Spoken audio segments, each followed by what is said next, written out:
Bien, pues presentamos ahora este último panel de la jornada que hemos titulado La urgencia del cambio, cómo mover gigantes. Vamos a conocer experiencias inspiradoras de empresas líderes para lograr la descarbonización, nuevos enfoques que ya están además poniendo en práctica.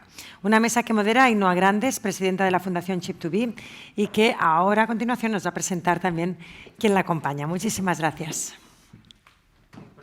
Todos ya. Gracias. Falta un... Ah, perdón.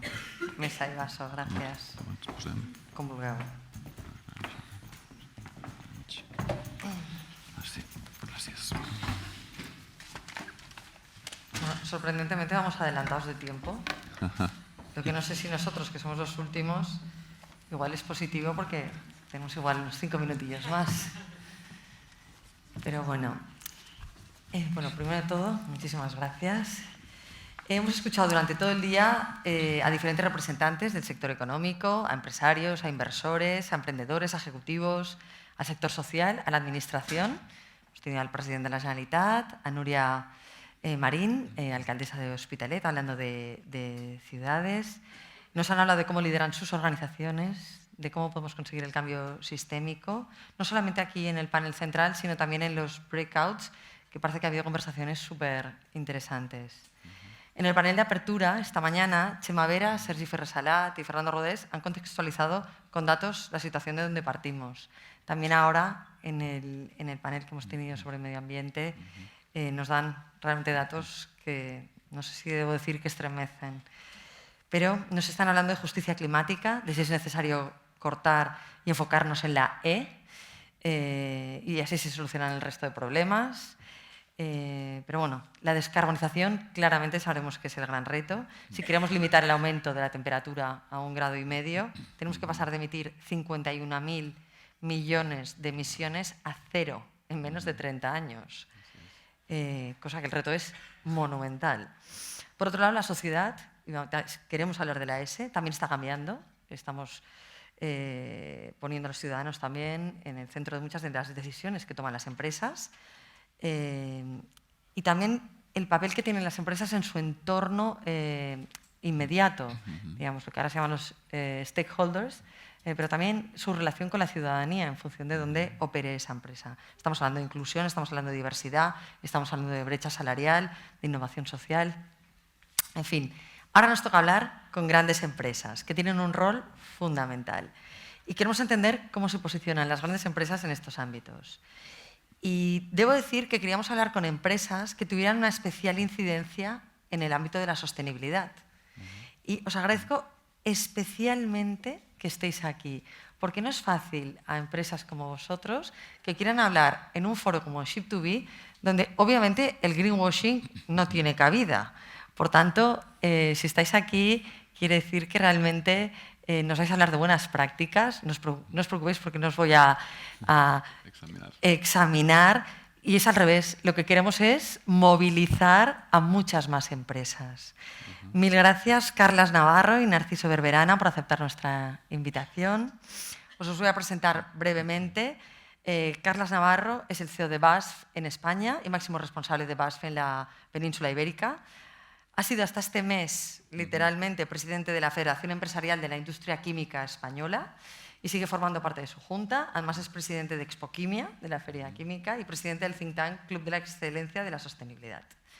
Y Narciso Berberana, al que no me ha dado tiempo de leer más su currículum, disculpa, pero es CEO de Agbar en Cataluña, Chief Strategy Officer de Veolia y luego es consejero en varias compañías, tanto en España como en Chile, con experiencia centrada sobre todo en el ámbito de la estrategia y bueno, ha sido consejero, CEO de varias empresas. En fin, lo que les quiero pedir al principio es, tanto uno como otro, que nos sitúen qué hacen sus empresas y cómo operan. Porque hablando con uno y con el otro he descubierto muchas más cosas de Agbar y de BASF de las que podríamos conocer aparentemente. Entonces os pediría que nos explicáis un poco en cifras, en contexto operacional, qué hace Agbar y qué hace BASF. No sé qué es, Narciso, empezar. Comienzo yo, perfecto. Un placer el estar aquí. no solo como oyentes, sino ahora intentando dar una visión, ¿no? Muchísimas gracias a Ainhoa y a Clara y a todos los componentes de ShipTui. A ver, hacer una reflexión rápida y además sin PowerPoints, que es lo que todo el mundo le gusta tener, slides. ¿Cómo hacerlo después de comer y hacerlo por la tarde en la última? Simplemente para mantener ese interés que yo creo que tenemos que tener todos por lo que se está tratando aquí bajo diversos aspectos. Agbar es una compañía que forma parte del grupo Veolia. Veolia es un grupo líder en transformación ecológica. Tiene prácticamente operaciones en todo el mundo, en los 5 continentes, y trabaja en las líneas de agua, de energía y de residuos, y también en algunos ámbitos transversales de ambas. Con lo cual, gestiona todo el ámbito de los recursos.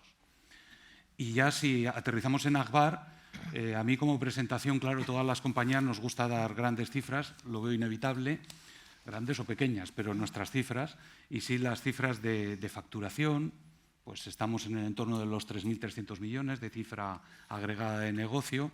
Operamos principalmente en el entorno español y en el entorno americano.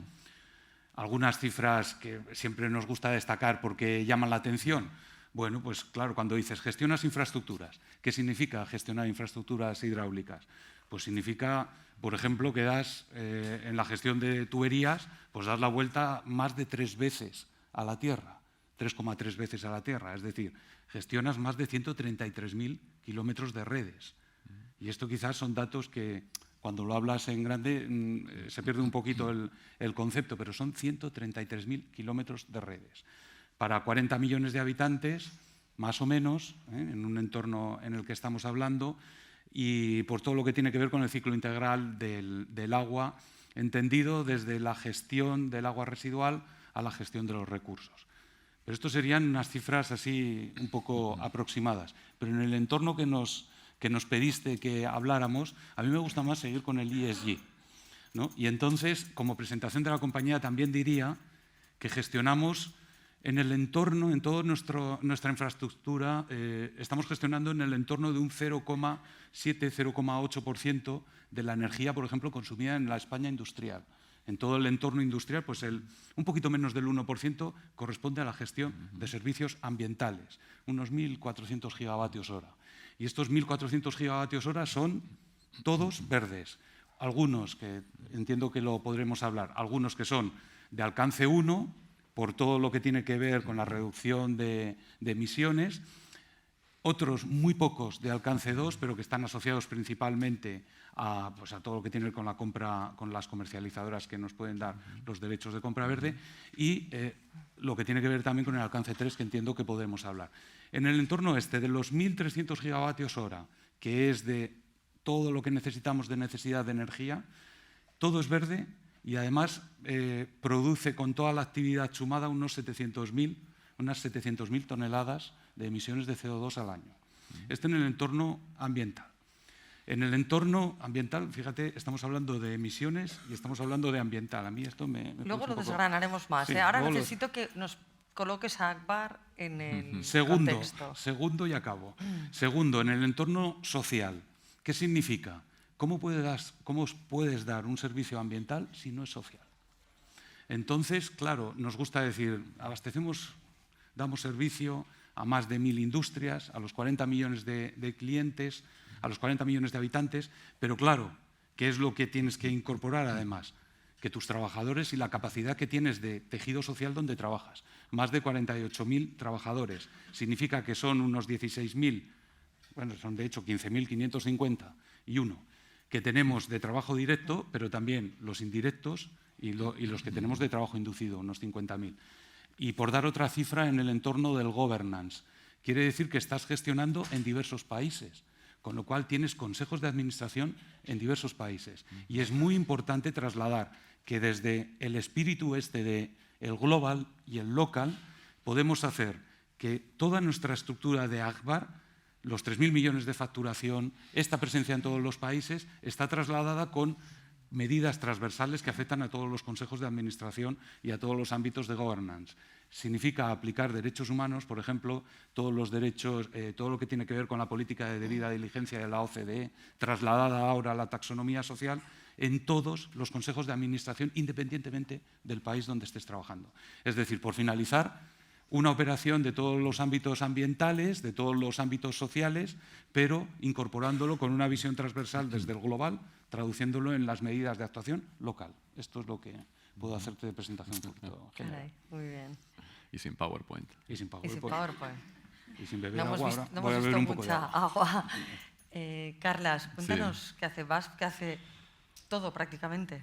O sea, todo lo que Pues sí, vemos. sí. La verdad es que me gustaría empezar preguntando aquí a la sala ¿cuántos de vosotros conocíais BASF antes de venir a esta sesión? ¡Wow! Estoy impresionado, ¿eh? No suele pasar esto. Pueblo. Porque me gusta decir que BASF es una de las grandes empresas más desconocidas, porque somos una empresa B2B que no trabaja con clientes finales y no tiene una percepción pública, excepto para aquellos de los que están aquí en la sala que son como yo de la generación del baby boom o de la generación X, que jugábamos con las cintas de cassette de BASF o las cintas de vídeo, que eran muy apreciadas y que fueron pues un producto muy popular que nos ponía en contacto con los consumidores finales. Pero ahora ya este negocio no lo tenemos, lo vendimos, y por tanto somos una empresa que vende a otras empresas industriales.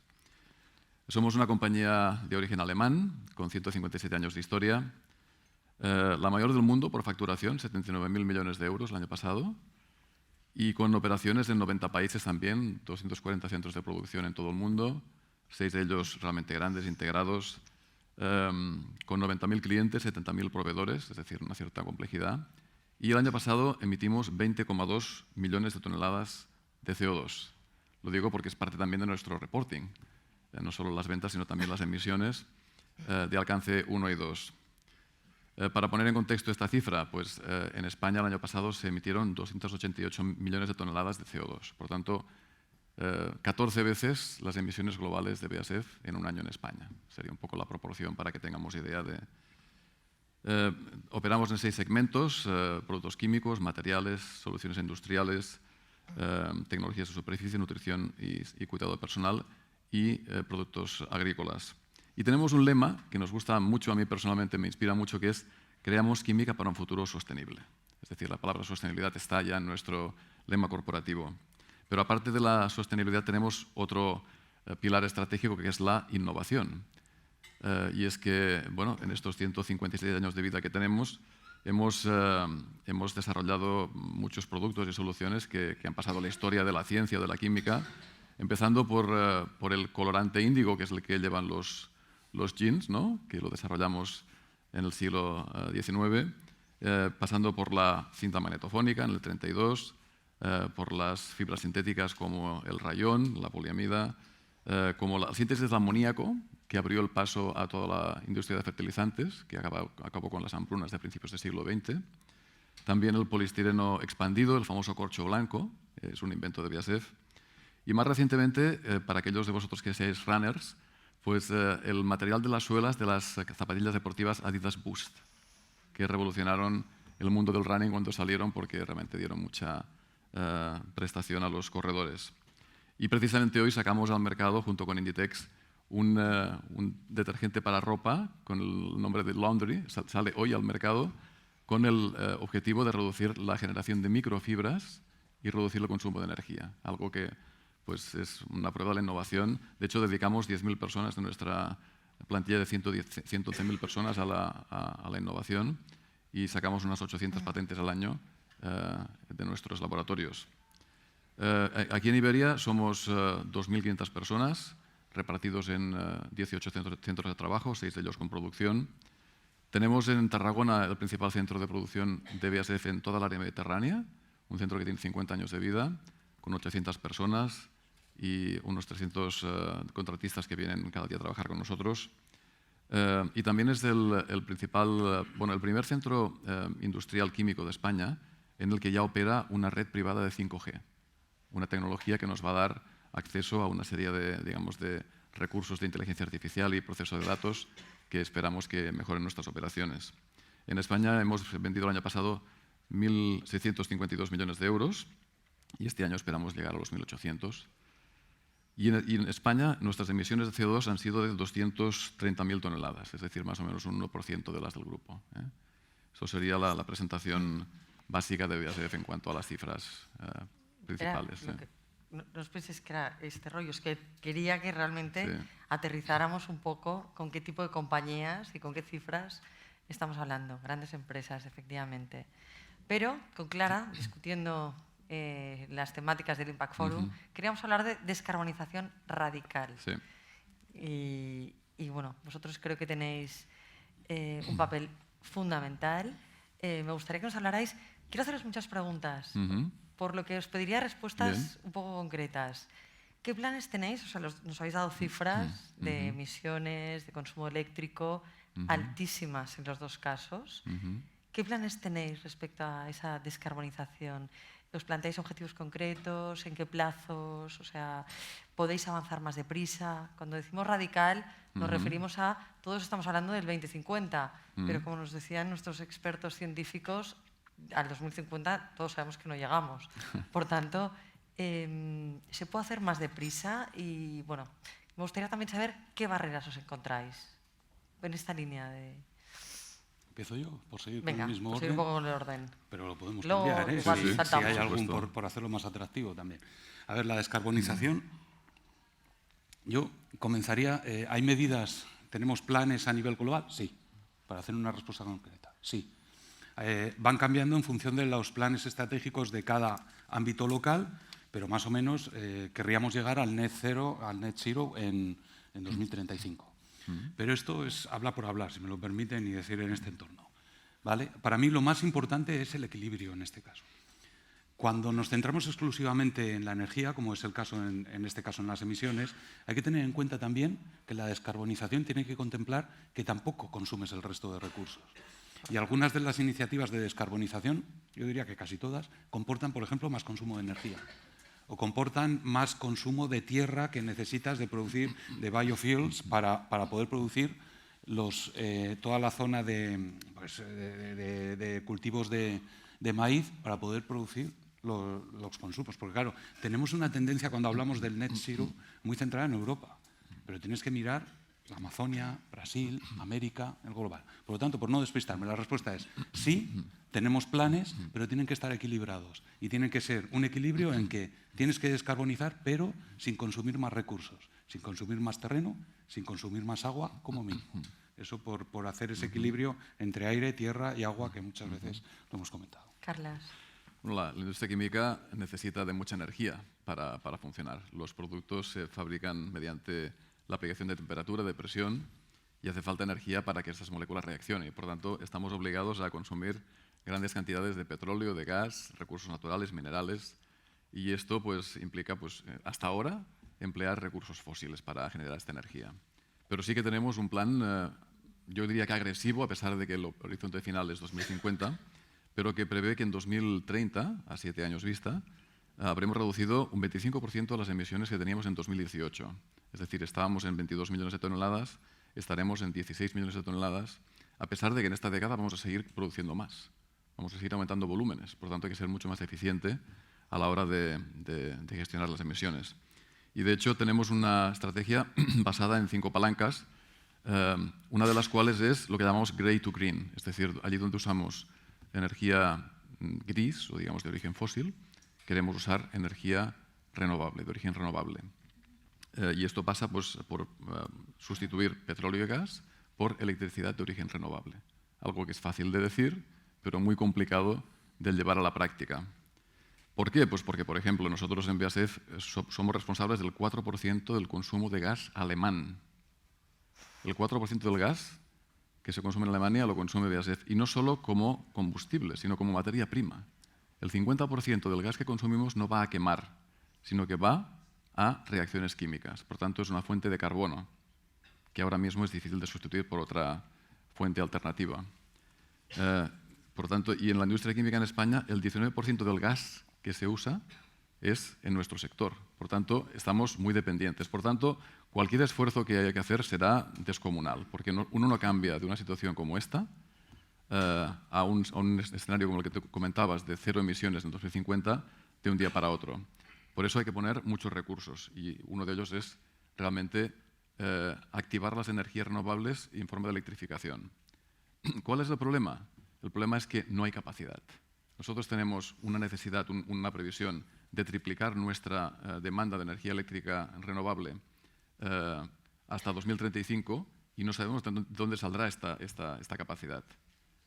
Para compensar en parte este problema, estamos invirtiendo de aquí a 2030 4.000 millones de euros en crear capacidad por nuestra cuenta. Es decir, BASF no está esperando a que se cree esa capacidad por el mercado, sino que, por ejemplo, está implicada en el mayor parque eólico marino que se va a poner en marcha el año que viene en las costas holandesas, con 140 turbinas que producirán 1,6 gigavatios de potencia, el mayor campo de molinos de viento eólicos del mundo, para abastecer nuestra propia fábrica de Amberes. Es decir, estamos creando nuestra propia infraestructura de generación de energía eléctrica para no tener que depender de otros y poder, digamos, encontrar la solución en nuestra propia actividad. Esto sería una de las medidas que estamos tomando para acometer la descarbonización.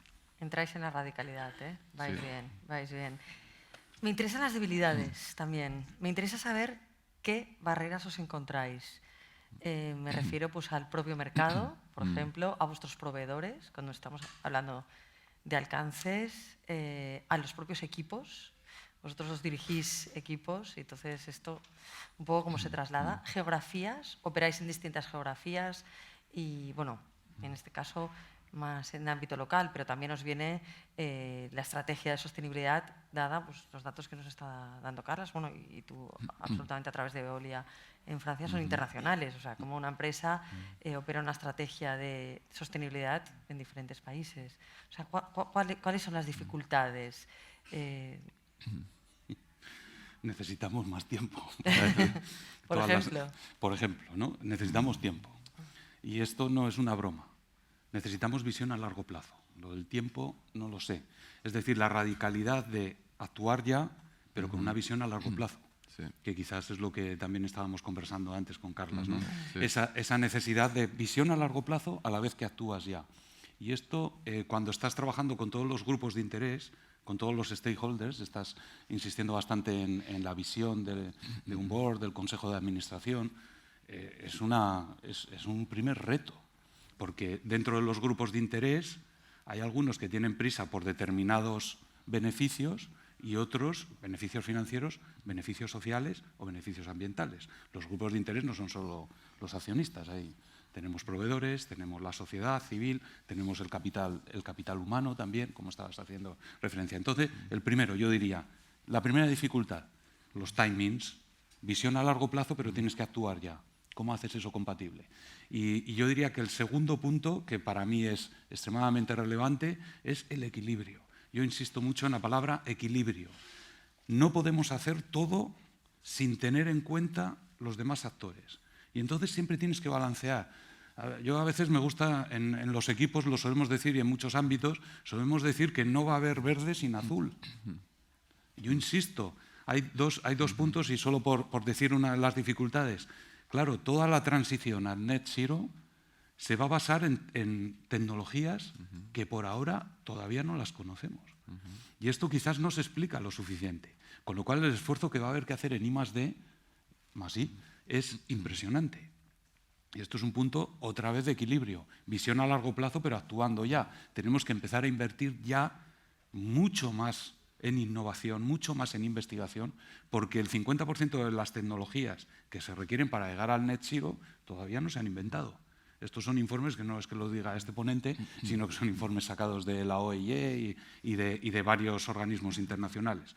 Y el tercer punto que yo creo que se está resolviendo bastante es que el mundo financiero, digamos que veía con una cierta lejanía todo este entorno que estamos hablando de la crisis climática, de la transición o transformación ecológica. Yo creo que el mundo financiero ahora ya sí que está mirando con otros ojos a este entorno. Creo que organismos como el Banco Central Europeo o el Banco Mundial, el FMI, están ya emitiendo informes para las propias entidades financieras y para los inversionistas, precisamente para distinguir entre el greenwashing y lo que es una actividad real. Y yo creo que esos 3 puntos son uno de los factores que tenemos que ir superando y que poco a poco, no sé si con la velocidad de vida, pero se van superando. Carlas. Bueno, nosotros tenemos una barrera a corto plazo que es la propia sostenibilidad de la industria química, porque somos muy dependientes de la energía que consumimos y, por tanto, ahora estamos pasando un mal momento. Con el incremento de los costes del gas y del petróleo, pues la verdad es que la competitividad de la industria en Europa está disminuyendo a gran velocidad, sobre todo cuando se compara con la industria química de Oriente Medio o de Estados Unidos, donde los costes del gas son mucho más baratos. Y esto realmente tensiona mucho nuestra estrategia. Hay que tener rentabilidad para poder invertir en el cambio estratégico, en el cambio sistémico. Hay que tener recursos para poderlos invertir y el tiempo necesario para poderlo hacer. El segundo problema sería, digamos, el marco legislativo, que en Europa también es complicado. Somos un continente con unas ambiciones climáticas muy elevadas, formuladas en el Pacto Verde, objetivos que compartimos plenamente, pero pensamos que la Unión Europea no tiene una visión clara de cómo llevar a cabo esos objetivos y, de hecho, la forma como los ha planteado, con un paquete de legislación de más de 80 medidas que van a afectar a la industria química en los próximos 3 años, pues nos parece poco adecuado. Poco adecuado. Hay 7.000 páginas a día de hoy de legislación comunitaria química y va a haber pues, como 20.000 más que van a ser muy difíciles de llevar a cabo. Y ya digo, estamos de acuerdo con el objetivo, pero habría que realmente pensar cómo alcanzar ese objetivo, a qué velocidad y de qué forma, ¿no? Hay que dar tiempo. Ya sé que el tiempo es el recurso más finito que tenemos, yo siempre lo digo, mucho más que el agua, mucho más que el petróleo, mucho más que el gas. El tiempo es lo que realmente no tenemos. Pero aún así, una transformación radical de un día para otro es imposible. Cuando en el año 89 se firmó el Protocolo de Montreal, ante el problema de la capa de ozono que se estaba degradando por culpa de los clorofluorocarbonos, ahí se llegó a un acuerdo para eliminar estas sustancias, pero se hizo de forma muy estructurada, con un calendario de 40 años en los que las industrias tenían la obligación, pero también la posibilidad de ir adaptando sus tecnologías para eliminar esos gases que tenían ese efecto negativo. Y a día de hoy, pues tenemos un agujero de la capa de ozono que se está cerrando y un éxito, digamos, a nivel global de esa cooperación. Claro, no sé si tenemos ahora 40 años, seguramente no, pero desde luego un poco más de tiempo haría falta para permitir esta transición más organizada. Bueno, rápidamente, porque ya va avanzando el tiempo. Una respuesta rápida. ¿Conseguís trabajar de forma sectorial? Bueno, en tu caso, como presidente de la Federación de Industrias Químicas, pues es muy importante eso. O sea, ¿os unís en el sector para intentar pues, trabajar con el regulador en esos ámbitos? No, la industria química en España tiene la fortuna de contar con una asociación como es FEIQE, en la que están las principales empresas representadas y que tiene una estructura muy profesional y que colabora de una forma muy directa con los ministerios y con todos los stakeholders, ¿no? Y es que al final tiene que hacerlo y defender sus intereses porque somos un sector que pesa mucho en la economía. Este año llegaremos a 90.000 millones de facturación, toda la industria química y farmacéutica, el principal sector exportador de la economía española. O sea, exportamos más que el automóvil. Ahora que ellos están pasando un momento más delicado, nos hemos convertido en el principal sector exportador con 60.000 millones de exportación. Damos trabajo a 700.000 personas. Es decir, necesitamos tener este tipo de coordinación interna para poder representar nuestros intereses delante de la Administración. Y también nos gusta tener esta plataforma para visibilizar aquello que también hacemos para la sociedad, algo que ha quedado muy patente durante la pandemia, cuando gracias a la industria química, que tiene consideración de sector esencial, pues nuestras fábricas siguieron trabajando para proporcionar, por ejemplo, pues, gases industriales como el oxígeno, tan importante para los enfermos de COVID, o los materiales para fabricar los EPIs, o los detergentes, biocidas y desinfectantes para las superficies que había que desinfectar. Todo esto ha sido gracias a la química. Pues este tipo de comunicación y de interlocución con la sociedad nos gusta hacerlo a través de la Federación.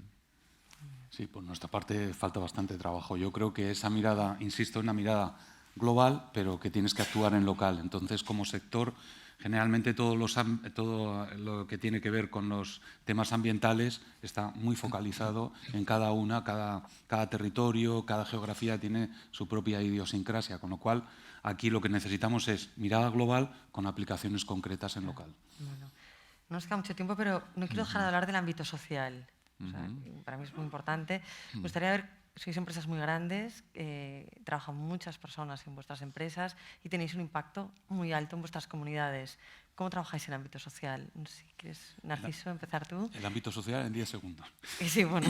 A ver, yo diría que dentro de las aportaciones de capital, ¿no?, de los 6 capitales que aportan las compañías, cuando hacemos nuestros reportes de ESG, el ámbito social para nosotros está absolutamente unido con el ambiental. Y tienes los dos ámbitos que estás explicando, ¿no? Por una parte, todo lo que tiene que ver con la capacitación, los green jobs, trasladar a que todos nuestros trabajadores puedan ser partícipes de la transformación radical que van a tener que hacer dentro de sus propios ámbitos de trabajo, capturar talento, capturar es una palabra muy fea, pero sí atraer talento respecto de, por ejemplo, las iniciativas que tenemos de FP Dual, para poder hacer a la vez formación pero también capacitación dentro de las compañías, eso por el ámbito de capital humano interno, también trabajando con los proveedores. Pero esto es un ámbito social y el otro ámbito social tiene que ver con las condiciones de vulnerabilidad y con la condición de la sociedad. Entonces, cuando das servicios básicos como los que damos nosotros, tu aportación solo en el mantenimiento de los ecosistemas naturales dentro de los entornos urbanos ya es una aportación social en sí misma, que tiene que ver, y que ahora cada vez tenemos más estudios que hacemos desde la innovación y de la investigación, tiene una relación directísima con la salud humana. Solo hay un One Health, hay una salud de los ecosistemas y la salud humana. Esto afecta en la mejora social, en la mejora de la calidad de vida de las personas. Y por último, como decía, la vulnerabilidad, todo lo que estamos trabajando. Dentro de los datos de la presentación de la compañía, nosotros destacamos enormemente que tenemos más de 1 millón de personas que en realidad son familias en los que hemos estado ayudando en estos últimos. Ayudar significa mantener servicios 24 horas, 365 días, no solo de agua, sino todos los que tienen que ver con los servicios sociales, trabajando con los ayuntamientos, municipalidades en América, para poder mantener servicios cuando los trabajadores a veces no podían ir a sus puestos de trabajo. Entonces, todo este trabajo de vulnerabilidad, de no dejar a nadie atrás, como nos decían desde Naciones Unidas, es un trabajo del día a día que tienes que incorporar también dentro de las calificaciones, de los skills de tus propios trabajadores, que sean conscientes de que hacen un trabajo operativo, de que hacen un trabajo financiero, pero que a la vez que hacen un trabajo ambiental en nuestros sectores, obvio, pero a la vez que sepan que su trabajo también tiene la componente social, de que tenemos que dar este servicio al 100% de la población, el 100% del tiempo. Y eso es lo que estamos incorporando cada día. Nosotros no tenemos, como empresa industrial B2B, esta capacidad tan admirable de servir a la sociedad de forma tan directa.